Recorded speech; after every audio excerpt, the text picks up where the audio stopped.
चलिए तो आज का टॉपिक हम लोग प्रारंभ करते हैं। चर्च एवं समाज। ठीक है, चर्च एवं समाज, इसको बढ़िया से समझो। आखिर ये आया कैसे, कहां से ये हम लोग उठा रहे हैं। चर्च एवं समाज का क्या प्रभाव पड़ा विश्व समाज में, ठीक ना, विश्व समाज में। आप मध्ययुग में पश्चिमी यूरोप, ठीक है, मध्ययुग में पश्चिमी यूरोप में जब समाज में जब गति प्रदान किया गया तो सबसे ज्यादा समाज में जब गति प्रदान किया, समाज को शिक्षित बनाया, समाज को पिछले पैदान से ऊपरी पैदान तक ले जाया गया, तो इसमें सबसे ज्यादा किसका हाथ है? चर्च वाले का हाथ है, ठीक ना। किसका हाथ है? चर्च वाले का हाथ है। बात को समझना है, आखिर ये चर्च वाले लोग समाज को इतना बढ़िया क्यों डेवलप कराए, है ना। आज भी हम भारत के भीतर अधिकतर जितना भी समाज है, सारे समाज को देखना है तो कहीं ना कहीं ईसाइयों लोग भारत आए। ईसाई लोग जब भारत आए और मिशनरी स्कूल का ओपन किया, तो आज कहीं कहीं आदिवासी समाज हो, चाहे वो हो समाज हो, मुंडा समाज हो, आदिवासी के अंतर्गत संथाल समाज हो, उन लोगों को क्या मिला? शिक्षित करने का जगह मिला, शिक्षा प्राप्त करने का जगह मिला। ठीक है, अगर मेरे कहने का मतलब है, जब पुराने इतिहास को जब हम लोग देखते हैं तो भारत के भीतर बहुत तरह के कुरीतियां थी, ठीक है, बहुत तरह की कुरीतियां थी। जैसे लड़कियों को पढ़ने का जगह नहीं था, दलितों को पढ़ने की जगह नहीं था। जब एक इंसान अपनी समाज के भीतर, समाज में जब वो जागरूक नहीं लाएगा, तब तक वो समाज कभी भी बड़ा नहीं हो सकता है। ठीक है, इसलिए कहता है मध्ययुग में पश्चिमी यूरोप में, ठीक है, मध्ययुग में पश्चिमी यूरोप में जब समाज को आगे बढ़ाने के लिए, समाज को गति और दिशा देने का जो काम किया, वो किसने किया? चर्च वाले लोग, चर्च समाज ने गति और दिशा प्रदान किया। ठीक है, तो इसमें पहले आपको समझना है कि जब रोमन साम्राज्य, ठीक है, जब बना, इसका स्थापना किया गया कब? 27 ईस्वी पूर्व में स्थापना किया गया रोमन साम्राज्य को। समझ आ रहा बात को? रोमन आखिर हमको समझना ना होगा कि चर्च वाले लोग अचानक घुसे कैसे। उस तो महाराजा लोग थे, चर्च वाले लोग आए कैसे, चर्च लोगों ने समाज को इतना डेवलपमेंट कैसे कर पाया।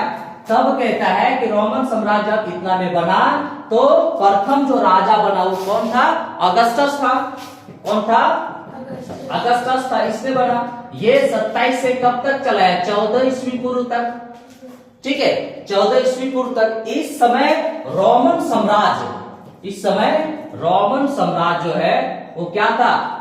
परिपूर्ण था, यानी कि सब कुछ में उसके समृद्धि थी। परिपूर्णता यानी कि समृद्धि थी, उनके अंदर सब कुछ था, सोना चांदी हीरा मोती। ठीक है, तो अगस्टस को एक तरीके से वहां जब रोमन साम्राज्य के भीतर देखेंगे तो अगस्टस को ईश्वर का पुत्र माना गया। ईश्वर का पुत्र माना गया किसको? अगस्टस को। क्यों? क्योंकि वो सारे लोगों के बीच, जितना भी उनके दरबार में, जितना भी उसकी एरियस में जो लोग रहते थे, सारे से वो अच्छे व्यवहार रखते थे। व्यवहार उनका क्या था? बढ़िया था, है ना। तो व्यवहार का बढ़िया था, तो सारे लोग उनको ईश्वर का पुत्र मानते थे। जब ईश्वर का पुत्र मानते थे तो सारे लोग उनके अनुसार चलते थे, सहयोग करते थे, है ना। जिसके कारण उस युग को, यानी अगस्टक युग को कौन सा युग कहा जाता है? स्वर्ण युग कहा जाता है। क्या? स्वर्ण युग कहा जाता है, समृद्धि का युग कहा जाता है, क्योंकि इसमें बहुत ज्यादा समृद्धि प्राप्त हुई है। लेकिन जब अगस्टस जाने के बाद दूसरा स्थान में आते हैं कौन? डायोक्लेशियन। ठीक है, पहले भी बताया जा चुका है, डायोक्लेशियन आते हैं। जब डायोक्लेशियन आता है रोमन साम्राज्य में सम्राट बनकर, ये आता है 284 में और रहता है कितना 305 ईस्वी तक रहता है, 305 ईस्वी तक रहता है। लेकिन जब इनको बनने के बाद, सम्राट बनने के बाद प्रॉब्लम यहाँ क्या हुआ, रोमन साम्राज्य को उन्होंने दो भागों में विभाजित कर दिया। पहले भी इसका जिक्र हुआ है, दो भागों में विभाजित कर दिया, पूर्वी और पश्चिमी, पूर्वी रोमन, पश्चिमी रोमन साम्राज्य और पूर्वी रोमन साम्राज्य। ठीक है, एक तरफ उसने क्या किया, खुद को ही राजा रखा और दूसरी तरफ किसी शासक को उसने नियुक्त किया, शासक को नियुक्त किया। अब यहां पे समझना है, रोमन साम्राज्य का विघटन यहीं से शुरू हो जाता है। रोमन साम्राज्य का जो डिवाइडिंग हो गया, दो भागों में उसने बांट दिया, दो भागों में बांट दिया, इसका मतलब अगस्टस की तरह वो चलाने में असमर्थ है, इसीलिए उसने दो भागों में बांट दिया। दो भागों में बांटने के बाद इसी समय इसने रोमन साम्राज्य के भीतर यानी कि यूरोप में जब रोमन साम्राज्य का सम्राट बनता है डायोक्लेशियन, जब रोमन साम्राज्य को दो भागों में डिवाइडेड करता है नहीं चला पाने के कारण, तो उसी समय यूरोप में ईसाई धर्म का प्रचार होने लगा। ठीक ना, इसी तरह ईसाई धर्म का प्रचार होने लगा। जब ईसाई धर्म का प्रचार होने लगा तो दोनों के बीच क्या होने लगा, विरोधी बन गया। ठीक है, विरोधी क्यों बना, विरोधी क्यों बना, एक तरफ मूर्ति पूजक था और एक तरफ मूर्ति पूजक नहीं था। ठीक है, नहीं था। ठीक है, एक तरफ मूर्ति पूजक और दूसरी तरफ मूर्ति पूजक नहीं था, जिसके कारण ईसाई धर्म और रोमन साम्राज्य के बीच जंग छिड़ जाती है। लेकिन बात यहां पे क्या होती है कि ईसाई धर्म को जितना दबाने का प्रयास किया जाता है, ईसाई धर्म को जितना दबाने का प्रयास किया जाता है, ईसाई धर्म उतना ही ज्यादा फेमस होने लगती है। ठीक है, इतना ज्यादा फेमस होने लगती है। अंततः जब डायोक्लेशियन के बाद कौन आते हैं, कंस्टेंटाइन आते हैं, तो इस समय में कंस्टेंटाइन की टाइमिंग कब होता है, 324 से 337 ईस्वी तक आता है। ठीक है, तो ये आदमी को जब देखा कि मेरे से ऊपर वाले जो पहले राजा थे वो इस रोमन साम्राज्य में राज करने में असमर्थ रहा, तो हम क्या कर सकते हैं, तो उन्होंने क्या किया कि सबसे पहले 313 ईस्वी में एक आज्ञा पत्र जारी किया। ठीक है, एक आज्ञा पत्र जारी किया और उन्होंने रोमन साम्राज्य का राजधर्म बना दिया। कौन सा धर्म, राजधर्म बनाया, ईसाई धर्म को। कंस्टेंटाइन ने रोमन साम्राज्य का राजधर्म बनाया। कौन सा, ईसाई धर्म को ही रोमन साम्राज्य का राजधर्म बनाया। ठीक है, जब रोमन साम्राज्य का राजधर्म बनाया, इसके बाद इसकी टॉय ये लोग खत्म हो जाते हैं। अब आगे क्या होता है कि जब ईसाई लोग यहां प्रवेश हो गए तो वहां रोमन साम्राज्य में जितना भी लोग थे, जो आसपास के जो पब्लिक था, वो लोग ईसाई से काफी प्रभावित हो गया, ईसाइयों से काफी प्रभावित हो गया, है ना। प्रभावित इसलिए हुआ कि ईसाई लोग जब किसी इंसान का कोई प्रॉब्लम होता है तो वो प्रार्थना के द्वारा बीमारी ठीक करता है, आपत्तियों से बाहर निकालता है। यानी कि जो समस्या होती है, ईसाई लोग क्या करते हैं, प्रार्थना करते हैं उनके लिए, और प्रार्थना के द्वारा ही उनकी समस्या का समाधान होता है। इसलिए वहां के सारे लोग ईसाइयों की ओर ज्यादा अग्रसर हुआ। तब ज्यादा अग्रसर होने लगा तो ईसाई धर्म और ज्यादा फेमस होने लगा, उन्नति की ओर चला गया। दूसरी ओर जब क्लोविस ने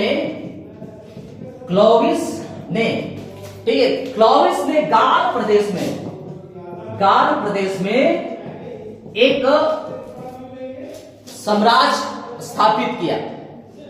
गाल प्रदेश में कौन, क्लोविस। ठीक है, कौन सा स्थापित किया, फ्रैंक राज्य स्थापित किया, है ना, फ्रेंच राज स्थापित किया। इन्होंने भी ईसाइयों के चंगुल में चला गया, ईसाइयों की गोद में चला गया, क्योंकि उन्होंने क्या किया कि ईसाई धर्म ग्रहण किया, ईसाई धर्म ग्रहण किया। और ईसाई धर्म ग्रहण करने के बाद उन्होंने ईसाइयों को कई प्रकार के दान दिया, जैसे भूमि दान दिया। क्या दान दिया? भूमि दान दिया। ईसाइयों के मठ, ईसाइयों का जो मठ होता है, लेकिन चर्च होता है, उन सारे चीजों का उसने क्या किया? रक्षा किया। क्या किया? रक्षा किया। ठीक है, इससे क्या हो गया?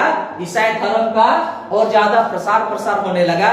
और प्रसार होने के बावजूद वहां पे क्या होने लगा कि ईसाई का जो धर्म है वो ज्यादा बढ़ता चला गया, और ज्यादा बढ़ता चला गया। अब रोमन साम्राज्य को खत्म हो गया, रोमन साम्राज्य। ठीक है, अब ये बढ़ चढ़कर जब हिस्सा लेने लगे तो अब धीरे धीरे सामंतवाद जो था, सामंतवाद वो और ज्यादा मजबूत होने लगा।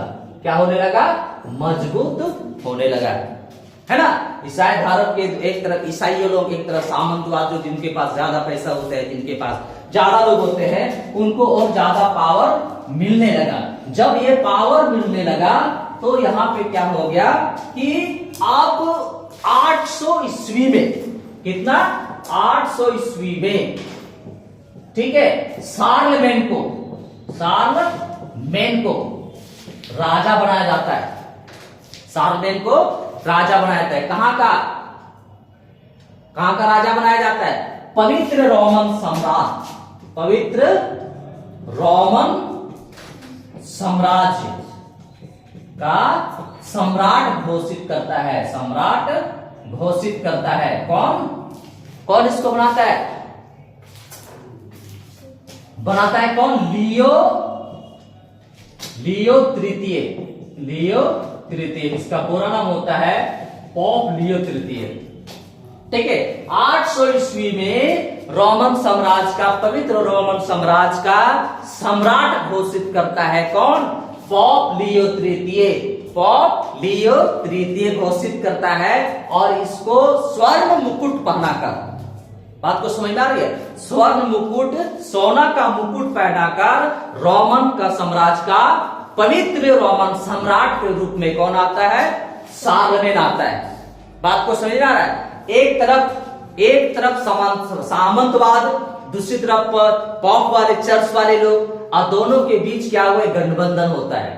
गठबंधन होता है तो पावर और ज्यादा बढ़ जाती है।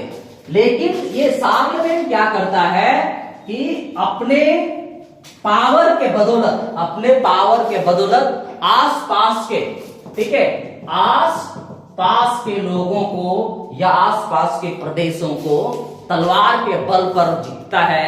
लोगों को तलवार के बल पर ईसाई धर्म ग्रहण करने का वो मजबूर करता है।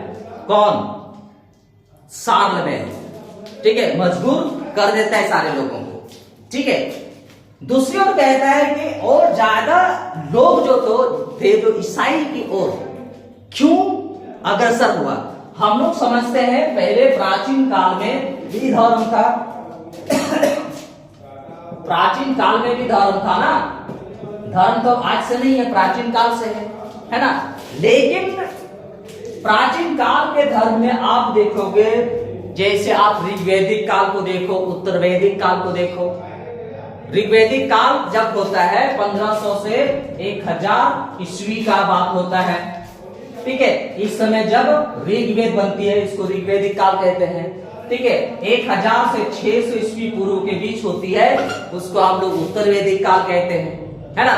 इस समय में जब धर्म का जो मठ में लोग रहते थे, ठीक है, भिक्षु जो होता था वो सिर्फ और सिर्फ पुरुष होते थे, सिर्फ और सिर्फ पुरुष होते थे। लेकिन जब आए, जो ईसाई धर्म का स्थापना हुआ, ईसाई धर्म जब रोमन साम्राज्य का राज धर्म बना, तो क्या होने लगा? भिक्षु और मठ, तो भिक्षु में जो एंट्री दिया गया वो लेडीज को भी जगह दे दी गई। हिंदू धर्म शास्त्र में लेडीज का भिक्षु नहीं है ना। जो लेडीज लोग जो बनती है, सन्यासी बनती है, वो नहीं है, क्योंकि बहुत सारा ऐसे था हिंदू धर्म में कई कई स्थानों पर स्त्रियों को अशुद्ध माना जाता था, स्त्रियों को अशुद्ध माना जाता था। जब ये ईसाई धर्म आया, ईसाई धर्म में सारे लोगों को जगह मिला, ऊंच नीच में कोई भेदभाव नहीं है, जाति में कोई भेदभाव नहीं है। तो लोग जिस तरह, जिधर वो लोगों को शांति प्रदान होगी, लोगों को जगह मिलेगी, उधर ही ना चला जाएगा, चला जाएगा ना उधर। तो उन लोगों ने क्या किया कि ईसाई धर्म में बहुत ज्यादा उन लोगों ने प्रवेश किया, क्योंकि मार्ट में भी, भिक्षु में भी वो जात पात, ऊंच नीच, लिंग भेदभाव नहीं देखा गया ईसाई में। बट हिंदू मैथोलॉजी में ऐसा नहीं है, हिंदू मैथोलॉजी में इसलिए ऐसा नहीं, वो लोग अशुद्ध मानता था लेडीज को। समझ में बात को? इस प्रकार ईसाई धर्म जो है इस विश्व के समाज को गति देने में बहुत ज्यादा अपना योगदान निभाया। बात को समझ में आई? आखिर ये समाज को किस तरीके से चर्च वाले लोग ने ऊपर उठाया, क्योंकि किसी से वो भेदभाव करना उचित नहीं समझा। जो है सब मेरा है, चाहे वो लेडीज हो या जेंट्स हो, बच्चे हो या बूढ़े हो, सब मेरा है। लेकिन ये हिंदू माइथोलॉजिस में ऐसा संभव नहीं था, जिसके कारण लोग उधर से ईसाई धर्म ग्रहण करने में मजबूर हुए और ईसाई धर्म को इस प्रकार पूरा विश्व में समाज को निर्माण करने में बहुत योगदान दिया। ठीक है, बहुत योगदान दिया। एक तरफ है मठ एवं भिक्षु, इसको समझते हैं आप लोग? मठ एवं भिक्षु क्या होता है? मठ का मतलब होता है वो ऐसी स्थान जो जगहों से, जो विलेज से, गांव से, शहर से कई दूर, कोई जंगल में कोई छोटी छोटी झोपड़ियां होती थी। ठीक है, जंगल में हो गया, है ना, यानी कि गांव से दूर एकांत स्थान पर, ठीक है, एकांत स्थान पर जो छोटी छोटी झोपड़ियां बना के जो लोग उपासना करते थे, तपस्या करते थे, उसको हम लोग मठ कहते हैं। समझ में आ रहा है आपको? अभी भी देखने को ऋषि मुनि का मठ देखने को मिलता है, कभी भी, अभी भी ईसाइयों में भी है, कहीं भी उसको भेज दिया वो रहना पड़ेगा उनको। ठीक है, दूसरी ओर क्या? भिक्षु। भिक्षु का मतलब होता है जो इस संसार के सुख, मोह, माया को छोड़कर अपनी जीवन खुद अकेले जीवित होता है, अकेले जीवन यापन करते हैं, उसको हम लोग भिक्षु कहते हैं, है ना, भिक्षु, सन्यासी कहते हैं। जैसे आपका फादर हो गया, है ना, फादर हो गया, सिस्टर हो गए, ठीक है, और जैसे आपका हो गया गौतम बुद्ध को याद करते हो ना, गौतम बुद्ध अकेले खोज में चल गया, शांति को खोज में। उसी प्रकार महावीर स्वामी भी है। ठीक है, तो जो संसारिक सुख को त्याग कर वो अपने अकेलापन जीवन जीते हैं, उसी को हम लोग भिक्षु कहते हैं। इस भिक्षु में, इस मठ में ईसाई धर्म ने, ईसाई समाज ने भिक्षु में दोनों को दे दिया, दोनों को स्थान दिया। किनको किनको? लेडीज को भी दिया और जेंट्स को भी दिया। ठीक है, मठ में दोनों के लिए अलग अलग व्यवस्थाएं थी, लेडीज अलग रहेंगे और जेंट्स अलग रहेंगे। इस तरीके से पूरा विश्व में समाज को गति देने में ईसाई समाज ने बहुत ज्यादा अपना योगदान दिया है। समझ में आ रहा है बात को? ठीक है, पादरी की बात हम अगर करते हैं तो पादरी जो था, है ना, पादरी सबसे ऊंचाई में था, ऊंचाई के रूप में जाना जाता था। बात को समझ में आ रहा है? पादरी का स्थान क्या था? स्टेप 1, सिंपल सा। ठीक है, पादरी का। दूसरा था आपका सामंत या सामंतवाद, वो आपका दूसरा स्थान में था, यानी कि पादरी से छोटा सामंतवाद। ठीक है, और तीसरा में आपका क्या था? तीसरा में था आपका दबे कुचले कृषक लोग या कृषि दासी। ठीक है, तो ये क्या करते थे? दोनों को सेवा करते थे। सेवा करने के रूप में उनको क्या मिलता था? भूमि दान में मिलता था, उसमें खेती करते थे, किसानी करते थे और अपना जीवन यापन करते थे। इस प्रकार पूरे विश्व की समाज को किसने सींचा, किसने बनाया?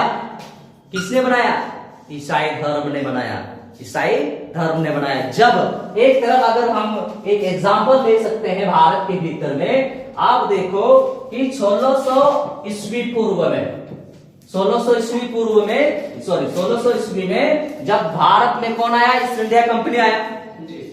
ईस्ट इंडिया कंपनी आया ना, उससे पहले आप देखो महाराजा के टाइमिंग में, उस समय उससे पहले महाराजा के टाइम होता है। लास्ट जो राजा लोग आते हैं भारत में वो कौन है? मुगल साम्राज्य।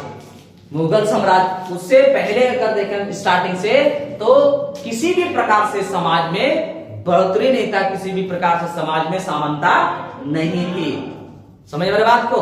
समानता नहीं थी। दलितों को क्या किया जाता था? दलितों को ठीक है मटका बांध दिया जाता था, उसी में थूकना है, पीछे झाड़ू बांध दिया जाता था, ताकि आपका पैर का जो निशान है वो भी आपका झाड़ू से मिटता चला जाए, झाड़ू से मिटता चला जाए। ठीक है, तो ये अवस्था थी हमारे देश के भीतर। तो जब ईस्ट इंडिया कंपनी आए, कब आए? 1600 ईस्वी में। तो एक अंग्रेज आने के बाद भारत में एजुकेशन का जो सिस्टम हुआ, एजुकेशन का सिस्टम हुआ कि सारे लोगों को क्या देना है? शिक्षा ग्रहण कराना है। तभी से हमारा समाज धीरे धीरे बढ़ता चला गया। और जब ईस्ट इंडिया कंपनी के साथ जब ईसाइयों का प्रवेश हुआ, तो ईसाइयों ने कई जगहों पर, कई सुदूर ग्रामीण क्षेत्रों में चर्च बनाया, स्कूल बनाया, मिशनरीज ओपन किया। तब हम लोगों को आज शिक्षा प्राप्त हुई है। कहीं ना कहीं अभी भी बैठे हुए लोग में से कोई ना कोई पढ़े हुए है, कोई कार्मिल में पढ़ी, कोई मिशनरीज में पढ़ी है ना, पढ़ी है कि नहीं? इसमें से कौन पढ़ी है? कार्मिल या मिशनरीज स्कूल में कोई है? नहीं है, नहीं है। बहुत बढ़िया। तो लेकिन बहुत सारे ऐसे जो आदिवासी है, जो बिल्कुल पिछड़े जगहों से बिलोंग करते हैं, ग्रामीण क्षेत्रों से बिलोंग करते हैं, वो लोग को भी क्या मिला? शिक्षा मिला। और आज यही कारण आज हम हर जगहों पे, क्योंकि उस समय संविधान नहीं था। आज हम संविधान का बात करते हैं। संविधान कब बने हैं? 1949 में बनी है। 1946 से बाद इसका सिलसिला जारी हुआ है। उससे पहले तो नहीं था, उससे पहले नहीं था। लेकिन अंग्रेजों को और ईसाइयों को भी आपको सराहना करना पड़ेगा, प्रशंसा करना पड़ेगा। उन लोगों आने के बाद भारत के गतिविधियों को, भारत के समाज को, भारत की शिक्षा व्यवस्था को उन लोगों ने नींव डाल कर गया, जिसके कारण आज हम स्टडी कर पा रहे हैं। बात को समझ में आ रही है? तो इसमें चर्च एवं समाज में यही दे रहा है कि किस तरह चर्च लोगों ने विश्व के भीतर समाज और संस्कृति सब कुछ उन लोगों ने गति और दिशा प्रदान किया, जिसके कारण आज हम लोग पढ़ लिख रहे हैं। बात को समझ में आई?